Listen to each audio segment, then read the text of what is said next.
Magandang araw mga kaibigan. Update lang muna tayo sa ating fund drive for the Brave 14 Marines. Nakapadala tayo kahapon na i-deposit sa kanilang bank account ang 107,000 pesos. Yung nauna na nating naipadala is 736,000. Kaya ang total nating tulong tumataginting na 843,000 pesos na. Okay, sa ngayon, yung gustong magpadala, wag muna dahil naubos na yung limit ng ating mga GCash. Dalawang GCash yung ginagamit. Kaya i-reserve nyo na lang muna, itago lang muna yung tulong ninyo. Sa September 1, pwede na ulit tumanggap ng cash yung ating mga GCash number. So maraming salamat sa taos-puso ninyong pagtulong sa ating Brave 14 plus 3 Marines. Bigyan natin ngayon ng reaction, opinion itong pahayag ni Congressman Tere Redon. Mahilig ito sa press con Mahilig magpa-interview. Every time na matapos ang isang araw ng trial, diretso sila lahat nagpapa-interview. Sabi niya makukulong daw si Colonel Dante Lacheca, yung dating hepe ng Vice Presidential Security Group. Anong basihan niya? Bakit makukulong yung isang army colonel? Tingnan natin ha. Makukulong si Gina Acosta, makukulong si Mr. Lachica dito po sa maling paggamit ng confidential funds. Pero alam po niyo, ordinary na kawali lang po yun. Kailangan mo nating tiyahin makulong at matanggal sa pwesto yung pangalawang Pangulo Sara Duterte. Kasi very clear, the original sin for all of these things has been yung pag-utos ng pangalang Pangulo. Sabihin kay Gina Acosta, ibigay ito kay Mr. Lachica. May mga dalawang importanteng mga detalye din po ngayong araw na ito. Ang sabi ni Lachica kay Ms. Acosta, yun na yun. Sabihin, dapat wala nang tanong-tanong. I don't think yan po yung proseso yung pong accountability na gusto po natin. Gusto natin may paper trail mula sa paglabas ng pera hanggang sa liquidation po. Dito po mga detalye po. Kaya nga, malinaw yung sinasabi na natin noong nakaraan eh. Kung pong nagkapirmahan po, kung pong mga acknowledgement receipts, nalusaw na po yung confidential funds. Kasi hindi naman natin malaman kung saan po yun. And very surprising din po yung bagong detalye.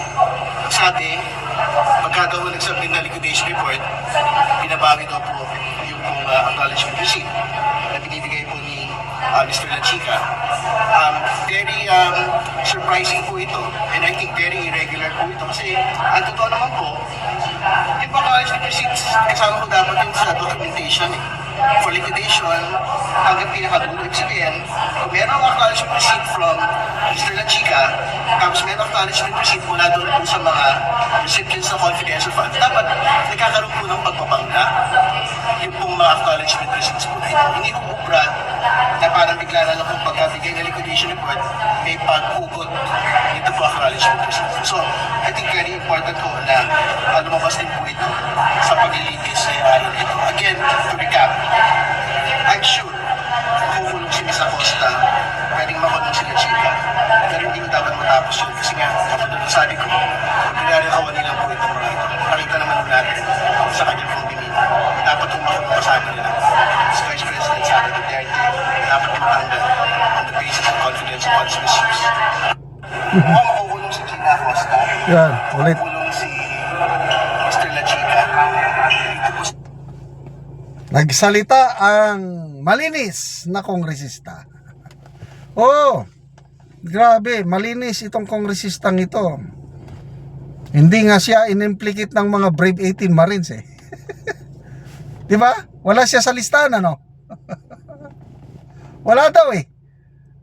Tapos ano 'yon? Commissioner siya ng Youth Commission ba 'yon? Biyahe siya ng biyahe sa labas ng bansa. Kaya tinanggal siya ni Tatay Digong natin dahil sayang-sayang lang ang pera. Yung mga ganyan ba, accountability ko no. Mabuti sana kung walang pinagdaanan, excuse me ha. Kala mo sinong malinis? Sige, ikulong nyo si Colonel Dante La Chica kung kaya ninyo. Ito nga ang hamon sa kanila eh. Bakit hindi nila isinama si Colonel Dante La Chica? Itong prosecution Ang importanteng witness na tanongin nila si Colonel Dante La Chica. Kasi si Gina Acosta, Special Disbursing Officer yun, sumunod lang siya sa utos ni BP Sara na ibigay ang confidential funds kay Colonel Dante La Chica. So dapat ang isa lang nila sa witness stand is si Colonel Dante La Chica. Ang tanong, bakit hindi nila isinalang? Bakit hindi nila inilista sa prosecution witness? Di ba? Kaya wala silang mapiga, wala silang masyadong makuha kay Miss Gina Acosta. Ito. Napag-usapan namin yan. Bago pa nagsimula itong trial ni BP Sara, merong isang high-ranking AFP official na kaibigan ko na pag-usapan namin. Yung tungkol kay Colonel La Chica. Sabi niya, sir, hindi nila pwedeng patayuin sa witness si Colonel La Chica. Bakit? Sagot ng AFP official, malilintikan sila. Hindi nila. Merong sinabi sa akin na specific reason na hindi ko maibulgar sa inyo. Kaya, ayun. Kung talagang matigas itong prosecution, iharap nila as adverse o hostile witness, sila Chica, kailang hindi.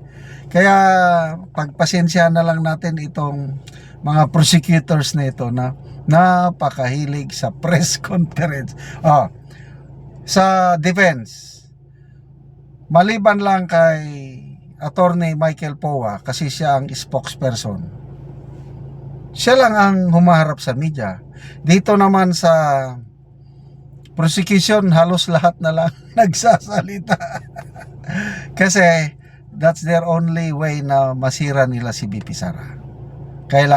Kahit anong gawin nilang paninira, hindi nila talaga kayang sirain ang ating BP Sara. Salamat mga kaibigan sa inyong pagsubaybay sa channel na ito. Nakakatulong kayo ng malaki sa tribong Talandig ng Bukidnon dahil ang sweldo natin sa channel na ito is pantulong po sa tribo. Namimigay tayo ng libreng yero at pako para makapagpatayo sila ng mas maayos na tirahan. Panoorin niyo ang video na ito. Hello mga ka-viewers, live ta karon mao ni ang matabangan atugsin si Kuya. Salamat tayo. Salamat tayo. Kahinawag na sin. So si Kuya, so mani ang balay. Ato pa niya. Salamat tayo. So mao ni ang balay ni Kuya ang atupan sa nahat gihatag sa iya nga yero. So nagatok na gid si Kuya. So mo ni ang balay ni Kuya ngayon gipatindog. Natagaan man siya gyero. So mo na nga yung gitaod na. So ako man na gid si Kuya. So nindot na gid yung balay.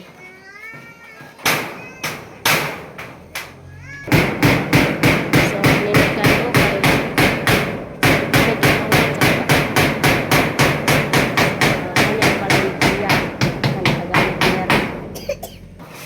karon nahumanag-yod ang balay ni Kuya so nindot na kaayo kay nahumanag-atop ang gihatag sa iya nga yero, plinsen, pako, ug lansang nakataon na gid niya so nindot kayo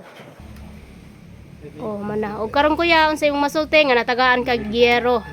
Ay, pasalamat gid mi sa kuan nang hatag og sin kay nakahuman gid mi kuan. Salamat gid sa Ginoo ug sa nagtabang og kuan sin. So pila na imong edad Kuya? 49 na. Sa 49 na ka. So, na kay mga anak. Na. So, asa imong mga anak Kuya? Nag-eskwela. So, nang-eskwela pa sila. So, unsa imong pangunabuhian Kuya? Nganong karon pa man maatupan imong balay? Kuan lagi mag-uma. So, mag-uuma lang ka Kuya.